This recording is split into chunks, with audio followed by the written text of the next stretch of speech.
자, 반갑습니다. 우리가 이번 계절 학기에는 전도에 대해서 한번 배우면 좋겠습니다. 전도는 우리 모든 성도들이 마음에 부담으로 갖고 있지만, 그러나 꼭 우리 삶을 통해서 또 열매가 나타나야 되는 부분이죠. 성도가 전도를 통해서 영혼을 구원하지 않으면 성도의 기쁨의 상당한 부분을 놓칠 수 있다고 할 수 있을 것입니다. 그래서 전도는 우리가 직접 사람을 교회로 꼭 데리고 오지 않더라도 우리의 삶의 주제가 돼야 되고, 또 우리의 삶의 뭐 목표가 돼야 되고, 또 우리의 삶의 습관이 되어야 되는 것이죠.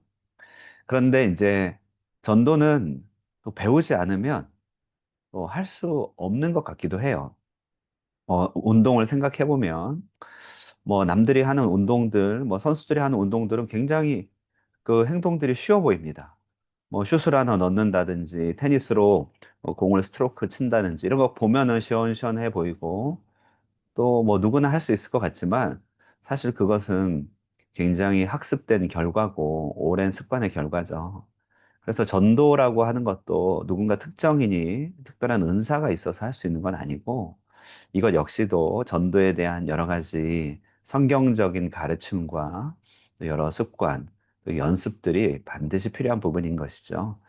그래서 이번 계절 학기에는요, 우리가 참 전도할 때다, 이런 좀 부르심 가운데서 과목을 개설하게 되었고, 또 가르치고 또 강의를 하는 저조차도 정립이 필요하고, 또 뭐랄까요? 또 준비가 좀 필요한 것 같아요. 그래서 다른 누구보다도 저 자신에게도 유익하리라 생각이 됩니다. 오늘 이 자리에는 이제 저와 더불어서 저의 아내이자 또 유일한 청중이지만, 제가 녹화를 해서 또 누구든지 우리 성도님들 또 유익한 사람들 보도록 하길 원합니다. 강의는 온라인으로 40분 정도 뭐 그렇게 진행할 계획이고요. 강의안을 하나하나 이제 보면서 이제 눈으로 따라 읽으면서 한번 보도록 하겠습니다. 잘 보이시죠? 자, 그러면은 제가 한 가지만 점검만 하고, 예, 좋습니다. 자, 첫 번째 시간은 우리가 예배 감격으로 세상을 품다라고 하는 제목을 가지고 좀 배우길 원합니다. 우리 한번 성경 구절 읽어볼까요? 읽겠습니다. 시작. 너희와 함께 있는 거류민을 너희 중에서 나은 자 같이 여기며 자기같이 사랑하라. 너희도 애굽 땅에서 거류민이 되었었느니라. 나는 너의 하나님 여호와이니라. 아멘. 레위기 19장 34절 말씀입니다. 우리가 마음을 한번 열고 생각해 볼 텐데요. 우리는 지금 한국을 떠나 외국에 살고 있습니다. 그래서 외국에 살고 있고, 특별히 이 비자와 같이 거류 허가를 받아서 사는 우리를 거류민이라고 해요. 그런데 이 거류민에 대한 얘기가 성경에 나와 있고, 거류민의 삶을 살고 있는 우리가 또 다른 거류민을 대할 때 그때 어떠한 마음을 품어야 되는지, 그 마음이 어떻게 전도로 연결될 수 있는지를 성경에서는 이미 답을 가지고 있다는 것이죠. 우리 한번 생각해 볼까요? 내가 처음에 이 타국 땅 베트남 호치민에 정착했을 때를 생각해 봅시다. 그 낯설었고 외로웠던 순간 어땠나요? 그 순간을 내가 잘 넘어갈 수 있도록 따뜻하게 맞아주었던 사람이나 기억이 있을까요? 한번 생각해 보시고, 그때를 한번 떠올려 보면서 이 시간을 한번 들어가 보면 좋겠습니다. 자, 그러면은 이제 뭐 말씀을 한번 읽어보겠습니다. 자, 우리는 이제 거류민으로 살고 있는데요. 이렇게 흩어져 살고 있는 우리들을 향하여 성경은 말하기를 디아스포라라고 말하고 있습니다. 그리스어예요. 디아스포라, 이렇게 흩어졌다 하는데요. 그런데 우리는 우리가 원하여서 이곳 외국에 온 것 같지만, 성경 전체 역사를 보니 하나님은 당신의 계획이 있으셔서 구원받은 백성들을 흩으시더라는 것입니다. 자, 그런데 이런 흩으신 하나님의 백성에 대하여 하나님께서 가지고 계신 놀라운 방법, 또 그들을 훈련하고 변화시키는 놀라운 방법 중에 하나는 바로 환대라고 하는 방법이라는 것이에요. 자, 그러면 한번 그 다음 한번 읽어볼까요? 같이 읽겠습니다. 시작. 성경의 역사는 고향을 떠나 낯선 땅으로 향했던 이주민들의 이야기로 가득 차 있습니다. 하나님은 자신의 백성들을 흩으심으로써 그분의 선교를 이루어 가십니다. 네, 선교. 그러니까 이 선교는 큰 개념이고 그 안에 같은 민족을 전도하는 전도가 있는데요. 우리는 우리가 전도하고 우리가 선교한다 생각하지만 사실은 성경의 하나님이 선교하시는 하나님입니다. 자기 자신을 드러내시는 하나님이라는 것이죠. 그래서 우리가 그 선교에 동참하는데, 자, 대표적으로 흩어졌던 사람 중에 유명한 사람이 창세기에 요셉이라고 하는 사람이 있습니다. 고향을 떠나 형제들에 의해서 팔려 나갔죠. 그러니 불가항력으로 팔려 나간 이 상처 많은 요셉이 나중에 자신을 그렇게 흩어 보내신 하나님에 대해서 이렇게 고백하는 장면이에요. 읽어보도록 하겠습니다. 창세기 45장 4절에서 5절. 시작. 요셉이 형들에게 이르되 내게로 가까이 오소서. 그들이 가까이 가니 이르되 나는 당신들의 아우 요셉이니 당신들이 애굽의 판자라. 당신들이 나를 이곳에 팔았다고 해서 근심하지 마소서, 한탄하지 마소서. 하나님이 생명을 구원하시려고 나를 당신들보다 먼저 보내셨나이다. 아멘. 아주 의미심장한 이야기죠. 요셉은 타국에 강제 이주당하는 극심한 고난을 겪었단 말입니다. 그러나 이 모든 과정을 하나님의 주권과 섭리로 고백하고 있어요. 그러면서 하나님이 왜 자신을 낯선 디아스포라로 흩으셨을까 답을 하는데, 요셉이 하는 말은 뭐냐면 형제들을 다독이면서 생명을 구원하려고 당신들보다 먼저 보내셨다 이렇게 얘기하고 있습니다. 우리가 남들보다 먼저 이곳에 나와 있습니까? 우리가 이곳 디아스포라 베트남 삶을 남들보다 먼저 조금이라도 앞서 있을까요? 성경에 따르면 내가 나중에 온 사람들, 그들의 생명을 구원하기 위하여 먼저 보냄받았기 때문에 그렇습니다.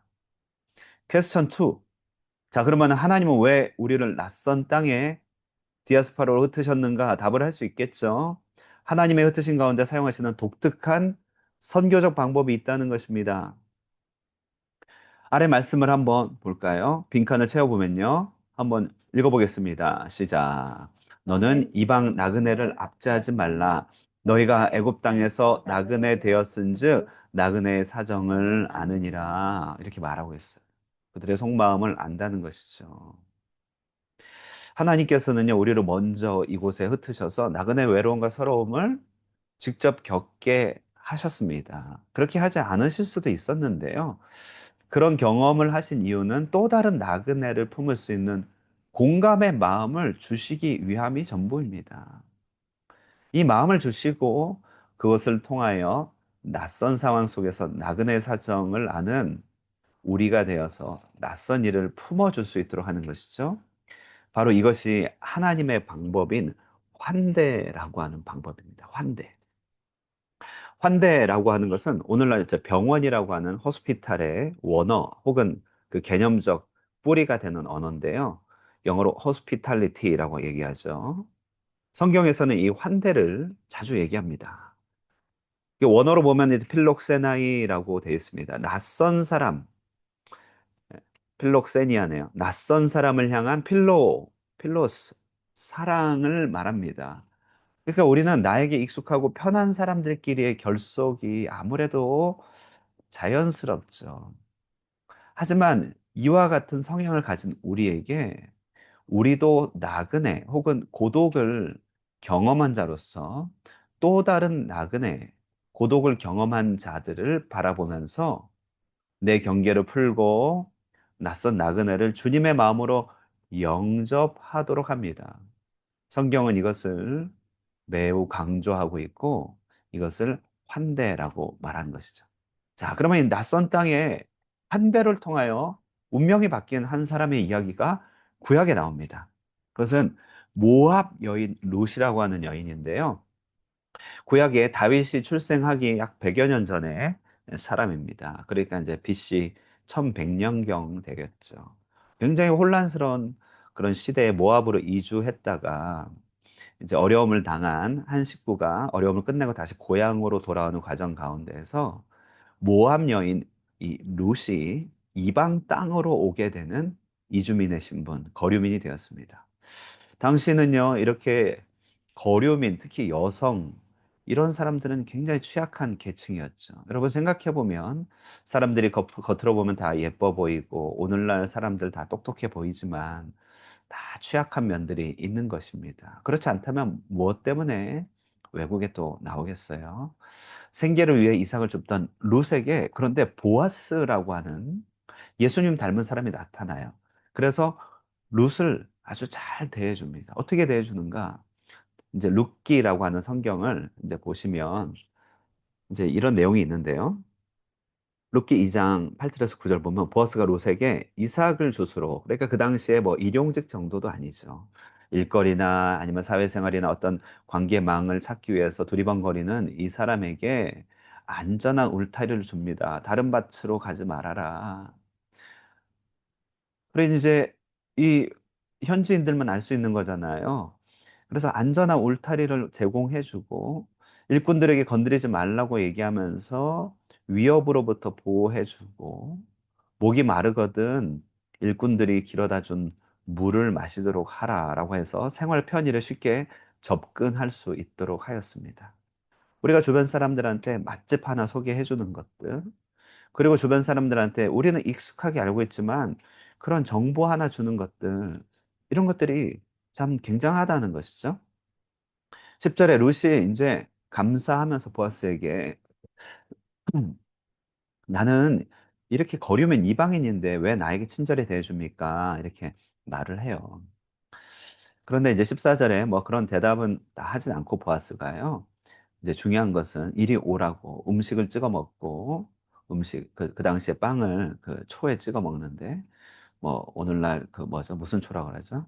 네, 발사믹 초겠죠? 빵 조각을 찍어 먹고 그래서 함께 식사 공동체로 불렀다는 것이에요. 참 이게 얼마나 따뜻하고 또 평화롭고 인간적인 장면입니까? 식탁의 공동체로 초대하는 거. 자, 그럼 한번 생각해 볼까요? 퀘스천 3. 룻은 철저한 고독을 느꼈을 것입니다. 하지만 보아스가 베풀어준 호의, 그리고 식탁의 초대. 이 두 가지 어렵지 않아요. 호의와 식탁의 초대. 이걸 통해서 룻기 2장 12절 보면은 이스라엘의 하나님의 날개 아래 보호받는 체험을 하게 되었다는 것입니다. 그러니까 우리는 스스로를 너무 이렇게 뭐 그냥 인간으로 생각할 때가 너무 많아요. 그런데 신자인 우리는요, 하나님의 어떤 표정이고요. 하나님의 대리자입니다. 내가 하는 일이 하나님의 날개가 될 수 있다는 것이에요. 자, 여러분, 그러면 룻처럼 예기치 못한 하나님의 채우심과 환대를 경험했던 순간들이 있었기 때문에 여기까지 오시지 않았겠어요? 참 우리가 그냥 내가 혼자서 살면서 여기까지 왔다고 생각하겠지만 그렇지 않습니다. 우리는 이런 환대의 연속을 통해 여기까지 왔다는 것이. 이런 환대를 받은 경험들. 그리고 나는 못 받았으니까 나 줄 것 없어. 이렇게 생각하지 마시고 나는 못 받았는데 그렇기 때문에 내가 조금 더 환대해야겠다. 내가 조금 더 관심 있게 좀 살펴봐야겠다. 주변에 처음 보는 사람들, 학교에 처음 정착하는 사람들을 향하여서 이런 여호와의 날개를 드리워 주겠다. 이런 마음을 품는 것만으로도 우리는 하나님의 환대에 동참하게 됩니다. 성경을 보면 두 번째 사례가 있는데 신약인데요. 예수님이 이제 승천하시고 예수님의 성령을 받은 주의 성령을 받은 이제 사도 바울이 복음 전도를 하였을 그때였습니다. 근데 바울은 혼자 외로이 이제 사역하면서 고린도에 이르렀는데 그때 사도행전 18장 2절에 3절 보면 아굴라라는 본도에서 난 유대인 한 사람을 만났는데 글라우디오가 모든 유대인을 명하여 로마에서 떠나라 하여서 떠나게 된 것이에요. 그래서 아내 브리스길라와 함께 이 사람들도 디아스포라 국가 정책이나 행정 명령에 의해서 어쩔 수 없이 떠났는데요. 복음 전한 바울하고 생업이 같음으로 함께 살면서 일을 한 것입니다. 같은 비즈니스 길드, 같은 사업터, 같은 어떤 직종, 함께 만나서 이런저런 얘기를 하게 된 것이. 그런데 퀘스천 4 볼까요? 이 디아스포라 교민 부부가요, 이민 생활의 척박함, 어떤 원망, 왜 나라가 갑자기 나를 이렇게 추방해 할 수 있잖아요. 그러나 그때 그들에게는 생업이 있었고, 일터가 있었고, 집이 있었어요. 그것을 개방한 것입니다. 그리고 나그네 선교사인 바울을 환대했습니다. 그리고 이 환대가요, 이들 평생의 동역 관계가 됩니다. 그래서 바울의 든든한 후원자가 될 뿐만 아니라 아예 브리스길라 아굴라는 나중에 아마 오늘날의 용어로 하면 전문인 선교사 혹은 자비량 선교사로 삶을 드리게 되는 인생의 역전도 벌어지게 돼요. 자, 그러니 요즘 플랫폼 이런 말 쓰는데요. 그 플랫폼 꼭 돈 벌기 위한 플랫폼만 생각하지 말고 내 일터와 가정 역시도 환대의 플랫폼이다. 이미 그렇습니다. 내가 환대의 플랫폼이다. 나는 그저 개방할 뿐 하나님의 일을 하실 것 아니겠어요? 내가 할 수 있는 일이 무엇일까요? 저는 새가족 신방을 하면 대체적으로 집을 가서 신방을 합니다. 집을 개방하도록 하는 경험은 쉽지 않지만요. 그 일을 통해서 환대의 플랫폼이 되는 첫 머리가 되길 바라는 것이에요. 누구든지 내가 날개가 되어 환대한다. 자, 그럼 우리 조금만 심화해서 들어가 볼까요? 이 환대에 대해서는요, 신학이라고 하는 명칭을 붙여서 아예 환대 신학이라고 하는 파트가 있습니다. 신학자 미로슬라프 볼프는요, 그의 저서 배제와 포용, 그 대표 저서인데 워낙 유명합니다. 복음이란 죄인인 인간을 향해 그리스도께서 자신을 개방하시고 품으신 최고의 환대 사건이며, 네? 복음이란 최고의 환대 사건이며, 교회가 드리는 예배는 이 환대에 감사하는 행위다. 하나님이 나를 향하여 주신 환대에 내가 감사하나이다. 그러므로 주일의 예배는요, 거대한 환대 공동체가 되는 것이죠. 우리는 예배를 통하여 환대를 경험했다면 우리는 이 예배의 장소가 낯선 이들의 환대의 장소가 되도록 해야 되고 낯선 이웃을 향하여 흘러가도록 하는 환대의 일상을 살아가야 하는 것입니다. 그렇죠. 그러니까 우리가 전도를 하면 사람을 교회로 어떻게 데리고 올까? 이게 우선이 아니라요. 내 삶의 환경을 환대 플랫폼으로 일주일에 몇 번, 혹은 한 달에 몇 번 내가 시행할 수 있는지로 전도가 시작된다는 것입니다. 꼭 집이 어렵다면요. 내가 조금 커피 한 잔 아껴서 그 값으로 누군가 함께 차를 마시고 그의 이야기를 들어주고, 그렇죠?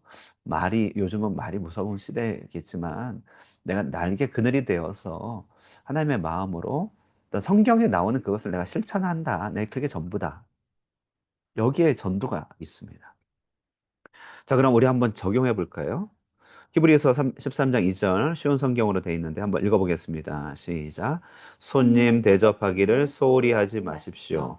어떤 이들은 손님을 대접하다가 자기들도 모르는 사이에 천사들을 대접하였습니다. 아멘. 네. 이런 일이 얼마나 많겠습니까? 천사는요, 어디 따로 있는 것 아닙니다. 천사는, 그리고 여기 말한 천사는 이제 하나님의 사자니까 하나님의 현현이라고도 할 수 있어요. 그리고 요 구절은 구약 성경에 아브라함이 손님을 대접하는데 하나님을 대접한 이야기를 배경으로 한 이야기예요.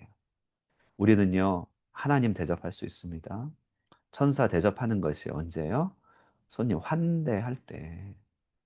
자, 그래서 이제는요, 우리가 공예배에서 경험한 하나님의 환대, 복음으로 말미암은 하나님의 환대, 오늘도 나의 기도를 들어주시고 나를 끊임없이 용서해 주시고 받아주시는 하나님의 환대를 우리 주간의 삶의 자리에서 이번 여름 방학 가운데 어디서든지 실천해 볼 수 있는 환대 아이디어를 생각해 볼까요? 일단은 내 개인의 일상의 삶입니다. 외로워하거나 그건 자꾸 눈에 띄는 교민이나 이웃, 현지인 동료, 누구든지 집 식탁, 그가 너무 부담스러울 것 같으면 간단한 다과를 나누면서 스탠딩 교제만으로도 좋겠죠. 이렇게 조금 접점을 마련하여서 이야기를 들어주는 일상의 환대 한번 시작할 수 있을까요? 할 수 있죠.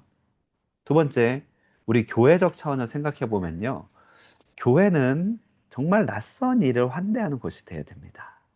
그래서 먼저 온 우리가 낯선 이들을 환대해야 되는데요. 우리는 인사해야 돼요. 들어줘야 돼요. 봉사해줘야 돼요. 낯선 이들이 식사할 때 그들이 잘 먹고 있는지 자리를 살펴줘야 되고요.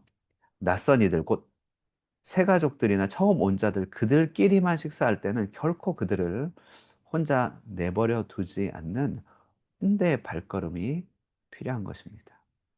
교회가 어떻게 환대 공동체가 될 수 있을지 우리는 각자 서 있는 위치와 자리에서 그래 생각해야 됩니다. 그렇죠?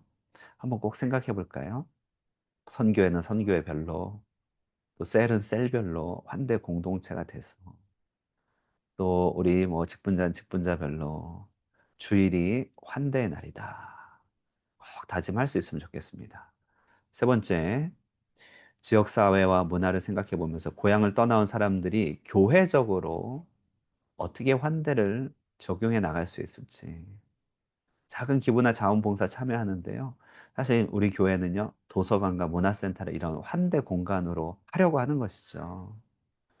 그래서 우리가 이제 도서관에 오거나 오가는 사람들에게 한마디, 또 관심 있는 표정들, 또 진심으로 관심을 기울여주고, 또 도서관 봉사를 통하여서 마을과 접촉되도록 하는 것들. 뿐만 아니라 이런 환대를 확장해 나가는 것들을 우리는 끊임없이 공동체 차원에서, 셀에서, 전도회에서 해야 될 것입니다. 나의 이번 주 원픽 실천 한번 결단해 볼까요? 나는 이번 주에 누구누구에게 뭐뭐함으로 주님의 환대를 전하겠습니다. 이거는 꼭 한번 생각해 보세요. 요즘 자꾸 눈에 띄는 사람 환대하겠습니다. 요즘 내 머릿속에 생각나는 사람 환대하겠습니다. 방학 때 집에 안 가고 이렇게 호치민에 남아있는 이들을 위하여 환대하겠습니다. 어떤 아이디어를 한번 생각해보고 혼자가 어렵다면 같이 짝을 지어서 해보면 좋을 것 같습니다. 자, 그러면 우리 이렇게 한번 기도해 볼까요? 공동체를 위해 우리 하늘꿈 공동체가요. 보아스처럼 이방의 나그네들을 품고 브리스길라 아골라처럼 가정과 일터를 개방하여서 외롭고 지친 이웃들의 진정한 영적 보양, 환대 플랫폼이 되게 하여 달라고. 환대 플랫폼. 아, 좋은 표현이다. 나는 환대 플랫폼이다. 두 번째, 나의 일상을 위해서 요셉처럼 나를 이 땅에 디아스포라로 보내신 하나님의 선교의 주권. 주님이 주권적으로 나를 선교적 존재로 보내셨다. 그것을 신뢰하면서요. 이번 한 주간 내가 머무는 모든 자리가 예배와 환대 현장이 되게 해달라고 그렇게 기도하면 좋겠습니다. 자, 그럼 한번 이, 이 강의를 듣고선 환대의 플랫폼을 마음에 품고 전도와 하나님의 선교의 길로 우리 마음의 방향을 바꾸시는 여러분 되시기를 축복합니다. 기도하겠습니다. 하나님 감사합니다. 오늘 전도에 대한 계절학기 첫 번째 시간을 통하여서 하나님의 선교가 디아스포라 흩어진 백성들 가운데 어떻게 환대를 통하여 나타났는지를 배우게 되었습니다. 하나님께서 먼저 나그네 된 자된 우리를 명하여서 또 다른 나그네와 거류민을 품게 하셨는데 이를 통하여 하나님 공감과 환대의 마음이 잘 나타나게 하여 주시고 우리가 하나님 정말 능력이 또 풍부하거나 많은 것들을 할 수 없지만 우리의 마음을 주님 앞에 드리고 또 이웃을 향한 환대의 마음을 온전히 방향을 정하여서 사람들을 품고 앞으로 나아갈 때 이것이 곧 하나님의 선교이며 주께서 영혼을 구원하시는 놀라운 보아스의 밭이 되는 역사가 될 것임을 굳게 신뢰하는 우리가 되게 하여 주시옵소서. 내가 우리 가정이 우리 교회가 우리 공동체 쌀과 선교회가 이런 환대 플랫폼이 되길 원합니다. 주님 사용하여 주시옵소서. 예수님의 이름으로 기도드리옵나이다. 아멘. 자, 그럼 우리 다음 주에 제 2과를 통해서 뵙도록 하겠습니다. 방학 잘 보내시고요. 또 모두 건강하시길 바라겠습니다. 안녕히 계십시오.